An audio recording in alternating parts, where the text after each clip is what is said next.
Sa ngalan ng Ama at ng Anak at ng Espiritu Santo, Amen.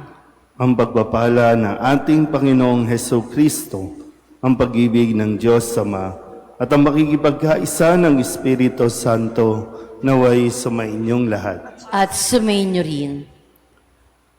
Mga kapatid, aminin natin ang ating mga kasalanan upang tayo'y maging marapat gumanap sa banal na pagdiriwang. Inaamin ko sa mga pangyarihang Diyos at sa inyo mga kapatid na lubha akong nagkasala sa isip, sa salita at sa gawa at sa aking pagkukulang. Kaya isinasamo ko sa mahal na Birheng Maria, sa lahat ng mga anghel at mga banal, at sa inyo mga kapatid, na ako'y panalangin sa Panginoong ating Diyos. Kawaan tayo ng makapangyarihang Diyos, patawarin tayo sa ating mga kasalanan, at patnubayan tayo sa buhay na walang hanggan. Amen. Panginoon, kaawaan mo kami. Panginoon, kaawaan mo kami. Kristo, kaawaan mo kami. Kristo, kaawaan mo kami. Panginoon, kaawaan mo kami. Panginoon, kaawaan mo kami. Manalangin tayo. Ama naming makapangyarihan, tanang pinakamabuti, iyong tinataglay.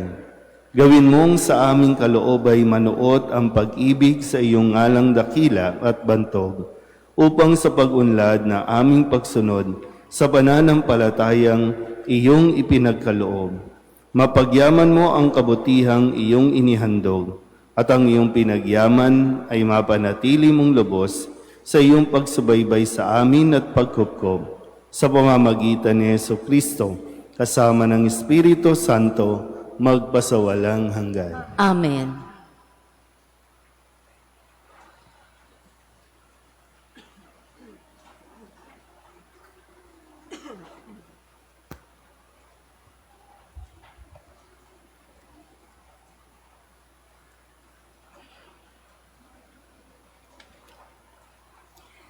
Pagbasa mula sa sulat ni Apostol San Pablo sa mga taga-Kolosas.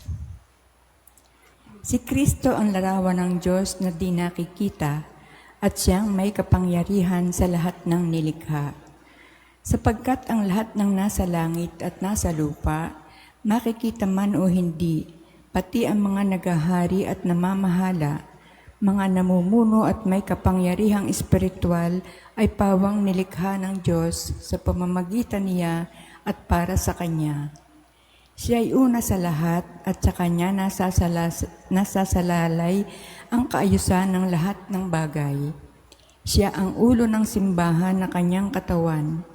Siya ang una, ang panganay na anak, ang unang nabuhay na muli, upang siya ang maging pinakadakila sa lahat ng bagay. Ipinasiya ng Diyos na ang kanyang kalikasan ay manatili rin sa anak at inibig niyang ang sandaigdigan ay makipagkasundo sa kanya sa pamamagitan ng anak. Sa pamamagitan ng pagkamatay nito sa krus, nagkasundo nga ang Diyos at ang lahat ng nilikha sa langit at sa lupa. Ang salita ng Diyos. Salamat sa Diyos. Sa Panginooy dumulog upang papuri ihandog. Sa Panginooy dumulog upang papuri ihandog. Umawit sa kagalakan ang lahat ng mga bansa. Panginooy papurihan, paglingkuran siyang kusa. Lumapit sa harap niya at umawit na may tuwa. Sa Panginooy dumulog upang papuri ihandog. Ang Panginooy ating Diyos, ito'y dapat malaman. Tayo Kanya, Kanyang lahat, tayong lahat na nilalang. Lahat tayo'y bayan niya, kabilang sa Kanyang kawan. Sa Panginooy dumulog upang papuri ihandog. Pumasok ka sa Kanyang templo na ang puso'y nagdiriwang, umawit, nagpupuri sa loob ng dakong banal. Purihin ang ngalan niya at siya'y pasalamatan. Sa Panginooy dumulog upang papuri ihandog. Mabuti ang Panginoon, pag-ibig niya'y walang hanggan.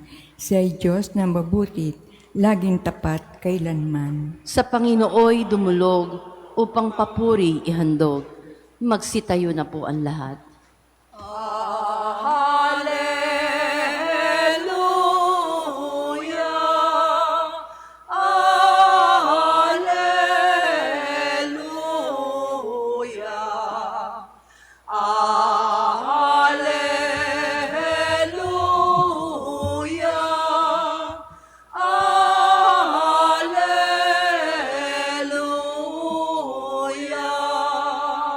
Sinabi ni Hesukristo, "Ako ang ilaw ng mundo at buhay ng alagad ko."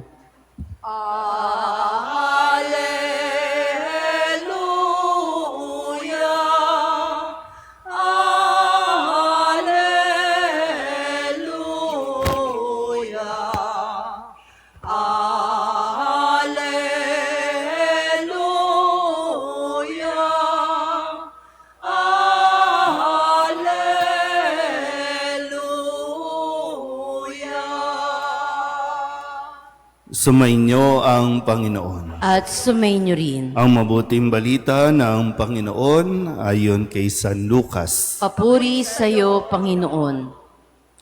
Noong panahong iyon, sinabi ng mga Pariseo at mga Iskriba kay Jesus, "Ang mga alagad ni Juan ay malimit na mag-ayuno at manalangin.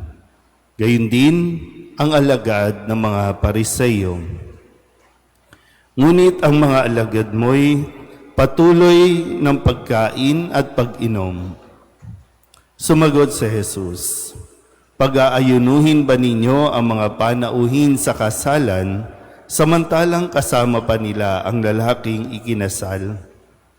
Kapag wala na ang ikinasal, saka pa lamang sila mag-aayuno." Sinabi rin niya sa kanila ang isang talinghaga, "Walang pumipiraso sa bagong damit upang itagpi sa luma. Kapag ginawa ito, masisira ang bagong damit at ang tagping bago ay hindi babagay sa damit na luma. Wala ring nagsisilid ng bagong alak sa lumang sisidlang balat.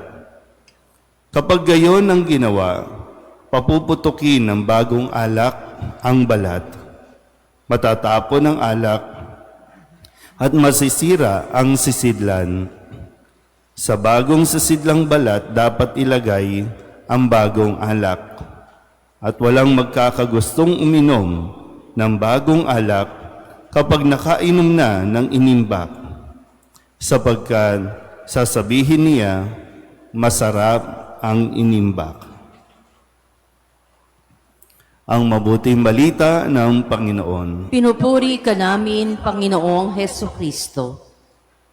Isang magandang umaga po sa inyong lahat.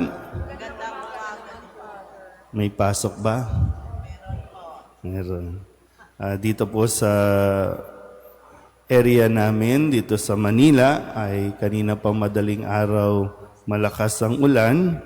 Sana lang ay hindi bumaha dahil hindi naman nag-cancel ng pasok. Dahil gulong-gulo na rin tayo, no? Kapag maganda ang panahon o pag nag-cancel, walang ulan.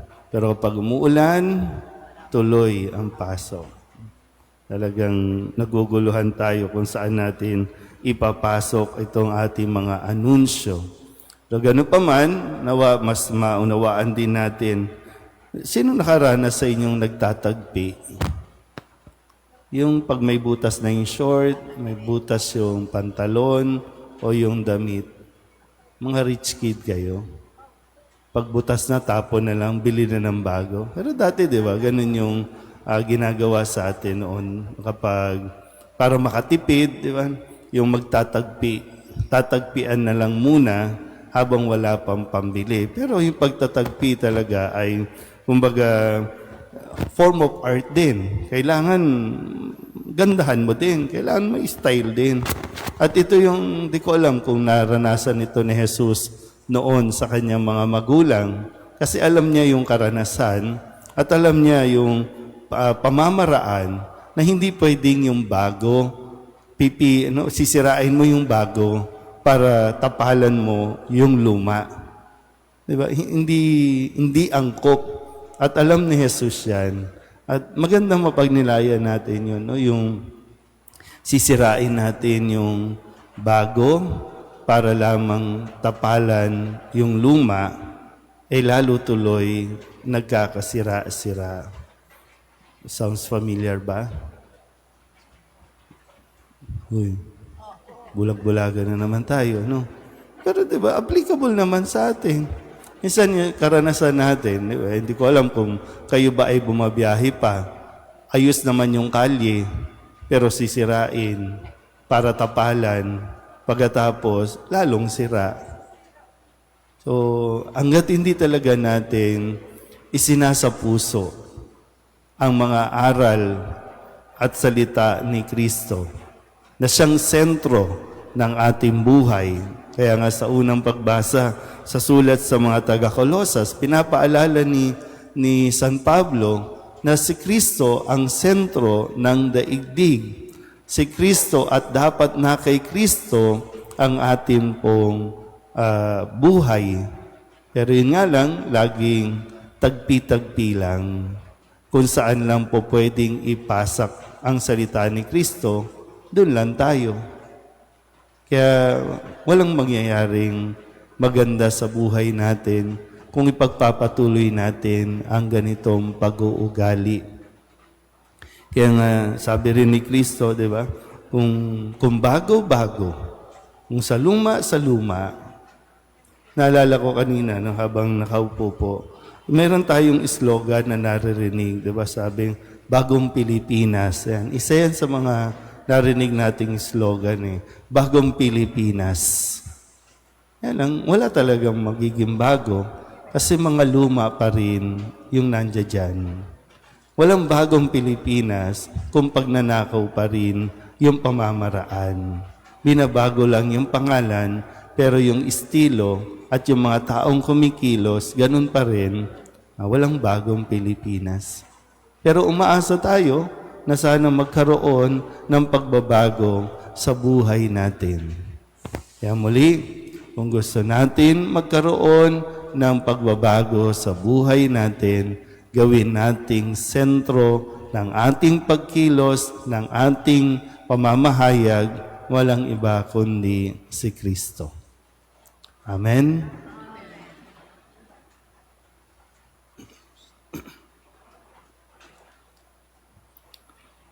Manalangin tayo sa Amang Diyos upang ilapit niya tayo sa kahalagahan ng Ebanghelyo para panibaguhin ang simbahan at ang daigdig. Ang atin pong itutugon, panibaguhin mo kami, O Panginoon. Panibaguhin mo kami, O Panginoon.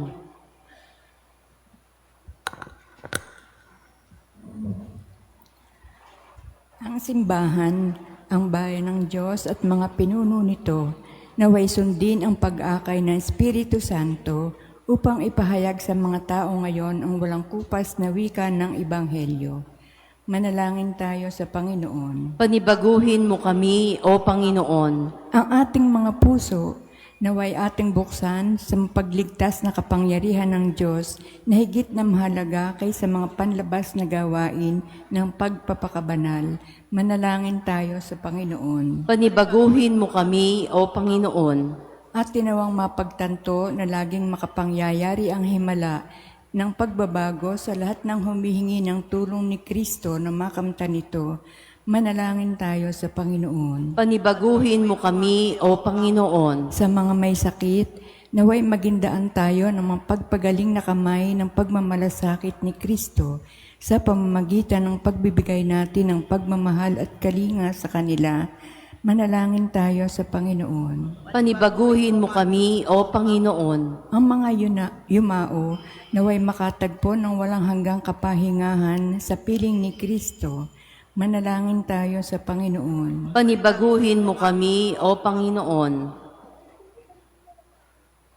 Idulog din natin sa Panginoon ang ating mga personal na kahilingan at mga panalangin para sa ating mga pamilya. Kasama din ang mga kahilingan ng mga nanonood sa online. lahat ng mga misang pasasalamat, espesyal na intensyon, agarang paggaling ng mga may sakit, at lahat ng mga kaluluwa na iniling na ipagdasal sa misang ito.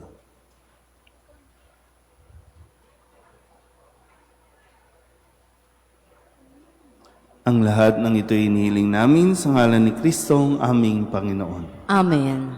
Kunin at tanggapin ang alay na ito,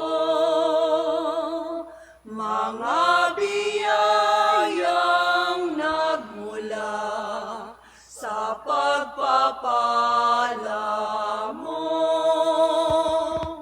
Tanda ng bawat pusong pagkatinibig mo, ngayon'y nananalig, nagmamahal sa'yo. Manalangin kayo mga kapatid upang paghahain natin ay kalugdan ng Diyos Amang makapangyarihan. Tanggapin nawa ng Panginoon itong paghahain sa iyong mga kamay, sa kapurihan niya at karangalan, sa ating kapakinabangan at sa buong sambayanan niyang banal. Ama naming lumikha, ang banal na paghahain ay lagi nawang magdulot ng iyong pagbabasbas na sa amin tumutubos upang ang ginaganap mo sa aming pagdiriwang ay maging lubos sa pagkakaloob ng iyong pagmamahal sa pamamagitan ni Jesucristo kasama ng Espiritu Santo magpasawalang hanggan. Amen. Sumainyo ang Panginoon. At sumainyo rin. Itaas sa Diyos ang inyong puso at diwa. Itinaas na namin sa Panginoon. Pasalamatan natin ang Panginoong ating Diyos. Marapat na siya ay pasalamatan. Ama naming makapangyarihan, tunay ngang marapat na ikaw ay aming pasalamatan, pinagbibigyan mong ito'y aming maihayag, kahit na ito'y walang anumang maidaragdag sa kadakilaang sa iyo ay likas. Sa pagpupuri nami ang nakikinabang ay kami ring iyong pinakikiharapan sa pamamagitan ng iyong anak na minamahal. Kaya kaysa ng mga anghel na nagsisiawit ng papuri sa iyo nang walang humpay sa kalangitan, kami nagbubunyi sa iyong kadakilaan. Santo, Santo, Santo Panginoon Diyos ng mga hukbo, napupuno ang langit at lupa ng kadakilaan mo, o sana sa kaitaasan, pinagpala ang naparirito sa ngalan ng Panginoon, o sana sa kaitaasan. Ama naming banal, ikaw ang bukal ng tanang kabanalan. Kaya't sa pamamagitan ng iyong Espiritu, gawin mong banal ang kaloob na ito upang para sa aming maging katawan at dugo ng aming Panginoong Heso Kristo. Bago niya pinagtisang kusang loob na maging handog, hinawakan niya ang tinapay, hinasalamatan kaniya, pinaghati-hati niya iyon, iniabot sa kanyang mga alagad at sinabi, "Tanggapin ninyong lahat ito at kanin, ito ang aking katawan na ihahandog para sa inyo."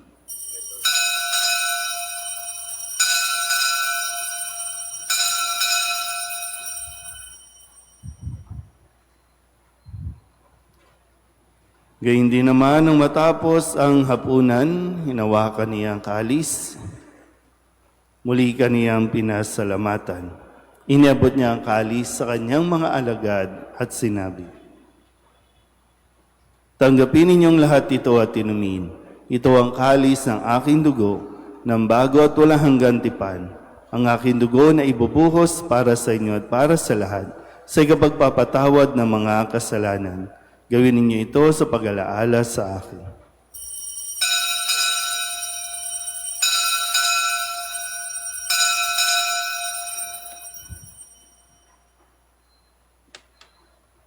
Ipagbunyi natin ang misteryo ng pananampalataya. Si Kristo'y namatay, si Kristo'y nabuhay, si Kristo'y babalik sa wakas ng panahon. Ama, ginagawa namin ngayon ang pag-alaala sa pagkamatay at muling pagkabuhay ng iyong anak. Kaya tiniaalay namin sa iyo ang tinapay na nagbibigay buhay at ang kalis na nagkakaloob ng kaligtasan. Kami napapasalamat dahil kami iyong minarapat na tumayo sa harap mo para maglingkod sa iyo. Isinasamo namin kaming magsasalo-salo sa katawan at dugo ni Kristo ay mabuklod sa pagkakaisa sa pamamagitan ng Espiritu Santo. Ama, lingapin mo ang iyong simbahang laganap sa buong daigdig. Puspusin mo kami sa pag-ibig, kaysa ni Leon na aming Papa at ni Jose na aming Obispo at ng Tanang Kaparian. Alalahanin mo rin ang mga kapatid naming nahimlay na may pag-asang sila'y muling mabubuhay, gayon din ang lahat ng mga pumanaw. Kawaan mo sila at patuloyin sa iyong kaliwanagan. Kawaan mo at paginapating kaming lahat na makasalo sa iyong buhay na walang wakas. Kaysa ng mahal na Birheng Maria na Ina ng Diyos, ng kabiyak ng puso niyang si San Jose. Kaysa ng mga apostol at ng lahat ng mga banal na namuhay dito sa daigdig ng kalugod-lugod sa iyo, may pagdiwang nawa namin ang papupuri sa ikararangal mo sa pamamagitan ng iyong anak na aming Panginoong Heso Kristo. Sa pamamagitan ni Kristo, kasama niya at sa Kanya, ang lahat ng parangal at papuri ay sa iyo, Diyos amang makapangyarihan, kasama ng Espiritu Santo, magpasawalang hanggan. Amen. Amen. Amen.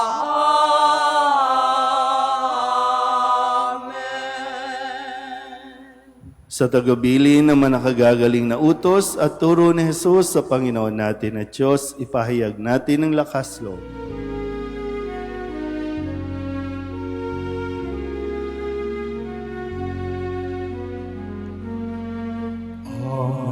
Namin sumasalangit ka, sambahin ang ngalan mo.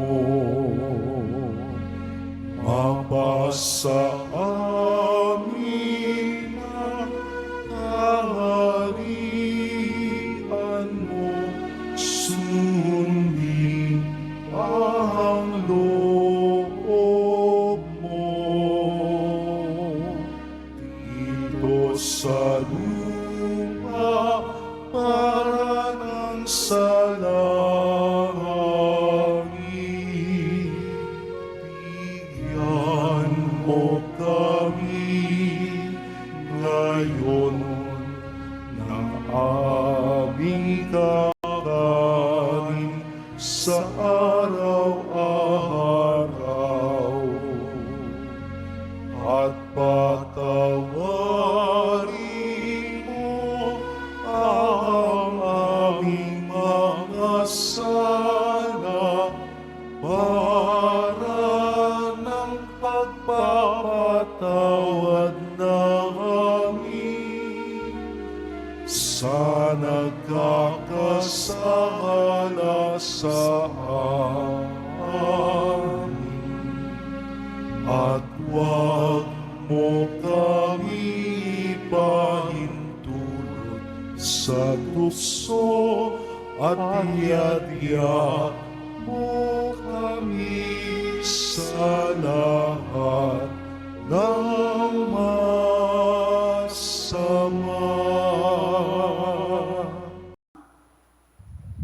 Inihiling namin kami iadya sa lahat ng masama, pagkalooban ng kapayapaan araw-araw, iligtas sa kasalanan at ilayo sa lahat ng kapahamakan, samantalang aming pinananabikan ang dakilang araw ng pagpapahayag ng tagapagligtas naming si Heso Kristo. Sapagkat iyo ang kaharian at ang kapangyarihan at ang kapurihan magpakailanman. Amen. Panginoong Heso Kristo, sinabi mo sa iyong mga apostol, kapayapaan ang iniiwan ko sa inyo, ang aking kapayapaan ang binibigay ko sa inyo.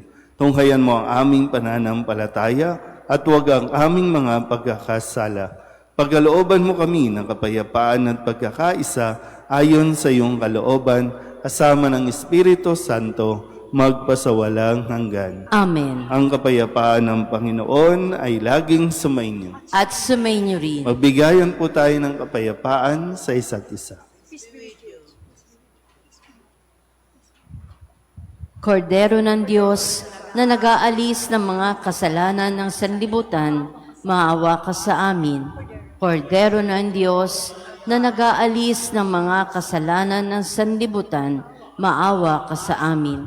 Kordero ng Diyos na nag-aalis ng mga kasalanan ng sanlibutan, ipagkaloob mo sa amin ang kapayapaan. Ito ang kordero ng Diyos. Ito ang nag-aalis ng kasalanan ng sanlibutan. Mapalad ang mga inanyayahan sa kanyang piging. Panginoon, hindi ako karapat-dapat na magpatuloy sa iyo, ngunit sa isang salita mo lamang ay gagaling na ako.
Panalangin sa karangalan ng Nuestro Padre Jesus Nazareno. O Jesus Nazareno, katamis-tamisan naming manunubos, sa harap mo ngayon naririto kami't nangangayupapa at nagsisisi ng taos-puso sa aming pagiging walang turing sa iyo at paglimot sa di mabilang na mga biyaya mo, lalong-lalo na yaong mahalagang biyaya ng pagtutubos. Dinaramdam namin at pinagsisisihang labis, Panginoon ko, ang pagkakasala namin sa iyo. Ikinalulungkot namin ang pagiging dahilan ng pagpapasan mo ng krus na iyan sa gitna ng mga hirap at kapaitan, hanggang sa inihandog mo ang iyong buhay sa bundok ng Kalbaryo, sa pagkaibig mo lamang na matubos kami at ang sangkatauhan mula sa sala. Pakabanalin mo, O Panginoon, ang aming pagnanais at ipagtanggap mo sa amin ang iyong biyaya. Maging tagapamagitan nawa ang iyong ina, ang kalinis-linisang Birheng Maria.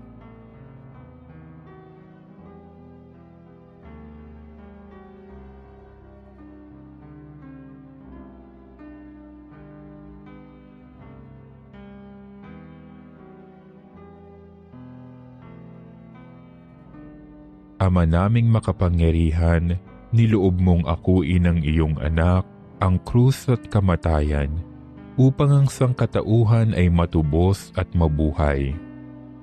Ang pag-ako namin sa krus at kamatayan dito sa lupa, ayon sa diwa ng pagsunod sa iyong loob, na ginanap ng iyong anak, ay magpagindapat nawa naming kamtin ang lubos na katubusan at pagkabuhay sa iyong piling, sa pamamagitan ni Hesukristo kasama ng Espiritu Santo, magpasawalang hanggan. Amen. Nuestro Padre Jesus Nazareno, Panginoon namin at Diyos, kaawaan mo kami.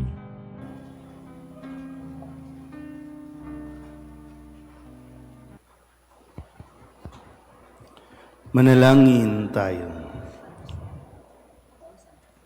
Ama naming mapagmahal, kami nagsalo-salo sa pagkain mong bigay ay humihiling ng lakas mong inilalaan upang ang kagandahang loob namin madagdagan sa paglilingkod namin sa iyong kadakilaan na nagpapaalab sa pag-ibig namin sa kapwa-tao sa pamamagitan ni Jesucristo kasama ng Espiritu Santo magpasawalang hanggan. Amen. Sumainyo ang Panginoon At sumainyo rin. at pagpalain kayo ng makapangyarihang Diyos, Ama at Anak at Espiritu Santo. Amen. Tapos sa ang banal na misa, humayo tayo sa kapayapaan ni Kristo. Salamat sa Diyos. Magandang umaga po. Opoong San Jose, pintakasing ibig, tanggulan at lakas, buong pananalig.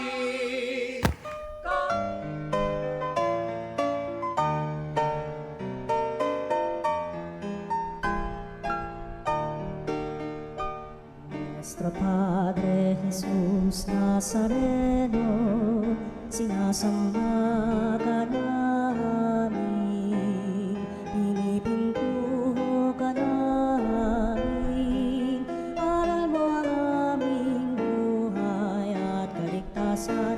Nuestro Padre Jesús Nazareno, iligtas mo kami sa kamatayan, ang krus mong pinamatayan ay sagisag ng aming kaligtasan. Nuestro Padre Jesus Nazareno, dinarangal ka namin. Nuestro Padre Jesus Nazareno, inulwal ka